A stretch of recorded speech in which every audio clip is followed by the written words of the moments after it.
തിരുസഭ 89. All glory be to the Father, and to the Son, and to the Holy Spirit, as it was in the beginning, is now, and ever shall be, world without end. Amen.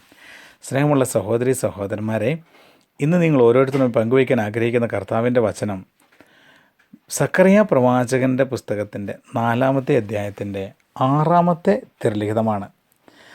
അവൻ എന്നോട് പറഞ്ഞു, കർത്താവ് സെറുബാബലിനോട് അരുളി ചെയ്യുന്നു, സൈന്യബലത്താലല്ല, കരബലത്താലുമല്ല, എൻ്റെ ആത്മാവിനാലാണ്. സ്നേഹമുള്ള സഹോദരി സഹോദരന്മാരെ, പന്തക്കുസ്ത തിരുനാളിന് ഒരുക്കമായിട്ടുള്ള നൊവേനയുടെ ദിവസങ്ങളിലാണ് നമ്മളിപ്പോൾ ആയിരിക്കുക. പരിശുദ്ധാത്മാവിനെ പ്രകടമായി അനുഭവിക്കുവാനും പരിശുദ്ധാത്മാവിന് ജീവിതം സമർപ്പിക്കുവാനും നമ്മൾ ഒരുങ്ങി കാത്തിരിക്കുന്ന അവസരമാണ് ഇപ്പോൾ.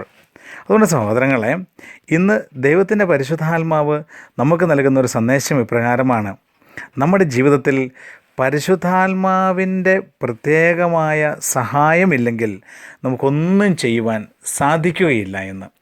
ഏത് സാഹചര്യം നമ്മുടെ ജീവിതത്തിൽ എടുത്തു നോക്കിയാലും പരിശുദ്ധാത്മാവിനെ നമുക്ക് കർത്താവായ യേശുക്രിസ്തു തൻ്റെ സ്വർഗാരോഹണത്തിന് തൊട്ട് മുമ്പ് വാഗ്ദാനം ചെയ്ത സഹായകനായ പരിശുദ്ധാത്മാവിൻ്റെ സഹായമില്ലാതെ ജീവിതത്തിൽ എവിടെയും എത്തുവാൻ നമുക്ക് സാധിക്കുകയില്ല എന്ന് തിരുവചനത്തിൽ നമ്മൾ മനസ്സിലാക്കുക. അതുകൊണ്ട് പ്രിയമുള്ള സഹോദരങ്ങളെ, ദൈവത്തിൻ്റെ പരിശുദ്ധാത്മാവിനെ എല്ലാ ദിവസവും നമ്മൾ വിളിച്ച് പ്രാർത്ഥിക്കണം. ദൈവത്തിൻ്റെ പരിശുദ്ധാത്മാവിന് നമ്മളെ തന്നെ ഏൽപ്പിച്ചു കൊടുക്കണം. പരിശുദ്ധാത്മാവായ ദൈവത്തെ നമ്മുടെ ജീവിതത്തിൻ്റെ ഒരു ഭാഗമാക്കി മാറ്റണം. പരിശുദ്ധാത്മാവായ ദൈവത്തോട് നമ്മൾ ഓരോ കാര്യങ്ങളെക്കുറിച്ചും ആലോചന ചോദിക്കണം.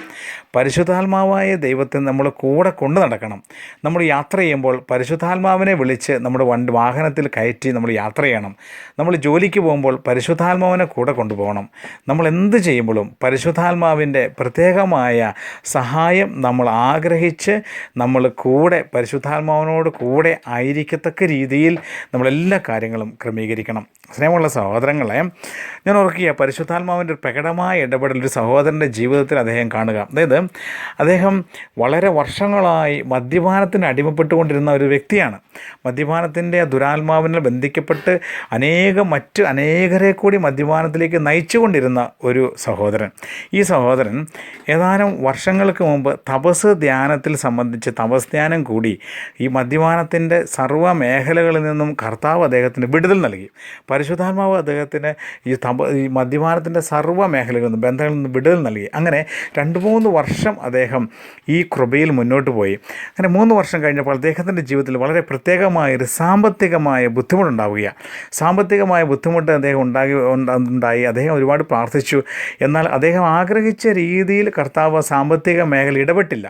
അതുകൊണ്ട് പെട്ടെന്ന് അദ്ദേഹം ഓർത്തു, ഇനി എന്തിനാണ് ഞാൻ 3 വർഷമൊക്കെ മദ്യപിക്കാതിരുന്നു, എന്നിട്ടും എൻ്റെ ഈ ഒരു അവസ്ഥയിൽ ഒരു മാറ്റം വരുന്നില്ലല്ലോ എന്ന് ഇനി മദ്യപാനത്തിലേക്ക് തിരിച്ചു പോവുകയാണ് എന്ന് അദ്ദേഹം തീരുമാനിച്ചു. പ്രിയമുള്ള സഹോദരങ്ങളെ, അദ്ദേഹം ഇപ്രകാരം തീരുമാനിക്കുന്നത്: ഞാൻ ഇന്ന് ഓഫ് ലൈസൻസിൽ കടയിൽ ചെന്ന് മദ്യം വാങ്ങി ഇന്ന് വരെ 3 വർഷം മദ്യപിക്കാതിരുന്നതിൻ്റെ സർവ്വതും ഇന്ന് തീർത്ത് മദ്യപാനം ആരംഭിക്കുകയാണ്. കാരണം ഇനി ഞാൻ മദ്യപിക്കാതിരുന്ന് പ്രാർത്ഥിച്ചിട്ടൊന്നും കാര്യമില്ല, എൻ്റെ ഈ മേഖലയിൽ ദൈവം ഇടപെടുന്നില്ല എന്നൊക്കെയുള്ള തെറ്റായ ധാരണ സാത്താൻ നൽകിയത് ഏറ്റെടുത്തുകൊണ്ട് അദ്ദേഹം ഓഫ് ലൈസൻസ് കടയിലേക്ക് മദ്യം വാങ്ങിക്കാനായിട്ട് പോവുകയാണ്. അങ്ങനെ പോയ സമയത്ത് പെട്ടെന്ന് അദ്ദേഹത്തിൻ്റെ ഉള്ളിൽ ഇപ്രകാരം ആരോ സംസാരിക്കുന്ന അദ്ദേഹത്തിന് തോന്നി. അതായത്, നീ 3 വർഷം വരെ പിടിച്ചു നിന്നു, അതിൻ്റെ കൃപ നിന്നോട് കൂടിയുണ്ട്, നീ ഇനി വീഴരുത്, ദൈവത്തെ നീ ഇനി വേദനിപ്പിക്കരുത്, ഈ ഒരു അവസ്ഥ നീ വീണ് കഴിഞ്ഞാൽ അത് നിൻ്റെ വീഴ്ച ദയനീയമായിരിക്കും. അതുകൊണ്ട് കർത്താവായ യേശുക്രിസ്തു വാഗ്ദാനം ചെയ്ത സഹായകനായ പരിശുദ്ധാത്മാവിനെ നീ വിളിച്ച് പ്രാർത്ഥിക്കുക.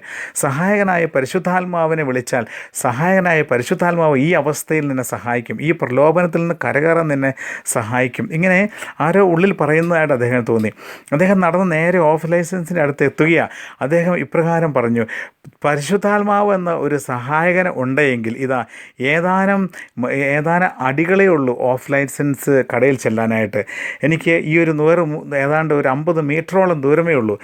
ഈ 50 മീറ്റർ ഞാൻ നടന്ന് ഓഫ്ലൈൻ സെൻസിൽ കടയിൽ എത്തുന്നതിന് മുൻപ് എന്തെങ്കിലും സഹായകനായ പരിശുദ്ധാത്മാവ് ഉണ്ടെങ്കിൽ എന്നെ സഹായിക്കണം, ഇല്ലെങ്കിൽ ഇതാ ഞാൻ വീഴാൻ പോകുന്നു, എനിക്ക് എന്നെ തന്നെ നിയന്ത്രിക്കാൻ സാധിക്കുന്നില്ല, നീ സഹായകനാണെങ്കിൽ ഈ നിമിഷം ഈ 50 മീറ്റർ നടക്കുന്നതിന് മുമ്പ് എൻ്റെ ജീവിതത്തിൽ ഇടപെടണം എന്നും അദ്ദേഹം ഒരു ചെറിയൊരു പ്രാർത്ഥന നടത്തി നേരെ ഓഫ് ലൈസൻസിലേക്ക് കടക്കുക. പ്രിയമുള്ള സഹോദരങ്ങളെ, എന്തോ അവിടെ സംഭവിക്കുക. ആ പ്രാർത്ഥന ദൈവസന്നിധിയിലെത്തി. അദ്ദേഹം ഓഫ് ലൈസൻസ് കടയുടെ തൊട്ട് മുമ്പിൽ എത്തിയെങ്കിലും ഒരു യു ടേൺ എടുത്ത് അദ്ദേഹം തിരിച്ചു വരികയാണ്. സഹായകനായ പരിശുദ്ധാത്മാവ് ആ നിമിഷം അദ്ദേഹത്തിൻ്റെ ജീവിതത്തിൽ അത്ഭുതകരമായി ഇടപെടുകയാണ്. അങ്ങനെ ഇന്നും വർഷങ്ങൾക്ക് ശേഷം ഈ മദ്യപാനത്തിൻ്റെ ആ വലിയ കെട്ടിൽ അദ്ദേഹം വീഴാതെ സഹായകനായ പരിശുദ്ധാത്മാവിനെ വിളിച്ച് പ്രാർത്ഥിച്ച് സഹായം തേടി ഇന്നും അനേകരെ ആ ബന്ധനത്തിൽ നിന്നും മാറ്റി അകറ്റി പരിശുദ്ധാത്മാവിനെ നയിക്കപ്പെട്ട് ഒരു ജീവിതം നയിക്കുവാൻ ഈ സഹോദരന് സാധിക്കുന്നു. പ്രിയമുള്ള സഹോദരങ്ങളെ, പരിശുദ്ധാത്മാവായ ദൈവം ഏത് സാഹചര്യത്തിലും നമ്മളെ സഹായിക്കുവാൻ കൂടെയുള്ള ദൈവമാണ്. അതുകൊണ്ടാണ് സക്കറിയ പ്രവാചകൻ്റെ വചനത്തിലൂടെ പഠിപ്പിക്കുന്നത്, സൈന്യബലത്താലല്ല, എൻ്റെ കരബലത്താലല്ല, ദൈവത്തിൻ്റെ ആത്മാവിലാണ്. അതായത് ഒരു സൈന്യം മുഴുവൻ നമുക്ക് ചുറ്റുമുണ്ടെങ്കിലും ഒരുപക്ഷെ നമ്മൾ രക്ഷപ്പെടണം നിർബന്ധമില്ല. നമ്മുടെ കരബലത്താൽ, എൻ്റെ ബുദ്ധിശക്തിയാൽ, എൻ്റെ കഴിവിനാൽ ചിലപ്പോൾ ഈ കാര്യങ്ങളൊക്കെ നേടുവാൻ എനിക്ക് സാധിച്ചെന്നിരിക്കില്ല. അതുകൊണ്ട് വചനം പഠിപ്പിക്കുകയാണ്, വലിയൊരു സൈന്യ വ്യൂഹത്തിലോ ഇല്ലെങ്കിൽ സ്വന്തം കഴിവിലോ ബുദ്ധിയിലോ ശക്തിയിലോ കപ്പാസിറ്റിയിലോ ഒന്നും ആശ്രയിച്ചിട്ട് കാര്യമില്ല. ദൈവത്തിൻ്റെ ആത്മാവാണ് സർവ്വ മേഖലകളിലും നമ്മളെ നയിക്കുന്നതും വിജയത്തിൽ എത്തിക്കുന്നതെന്നും. അതുകൊണ്ട് പ്രിയമുള്ള സഹോദരങ്ങളെ, പന്തക്കോസ്താ തിരുനാളിന് വേണ്ടി ഒരുങ്ങുന്ന ഈ കാലഘട്ടത്തിൽ പ്രത്യേകിച്ച് പരിശുദ്ധാത്മാവിനെ വിളിച്ച് പ്രാർത്ഥിക്കണം. പരിശുദ്ധാത്മാവിനെക്കുറിച്ചുള്ള വചനഭാഗങ്ങൾ നമ്മൾ വായിക്കണം. പരിശുദ്ധാത്മാവിൻ്റെ ഫലദാന വരങ്ങളെക്കുറിച്ച് ഒക്കെ നമ്മൾ കൂടുതൽ അറിയണം. അങ്ങനെ പരിശുദ്ധാത്മാവിന് ജീവിതം പൂർണ്ണമായി സമർപ്പിച്ചുകൊണ്ട് പരിശുദ്ധാത്മാവിനെ നയിക്കപ്പെടുന്ന ഒരു വ്യക്തിയായി മാറുവാൻ തീക്ഷ്ണമായി ആഗ്രഹിക്കുകയും പരിശ്രമിക്കുകയും ചെയ്യാം. സർവശക്തനായ ദൈവം നിങ്ങൾ ഓരോരുത്തരെയും സമൃദ്ധമായി അനുഗ്രഹിക്കട്ടെ.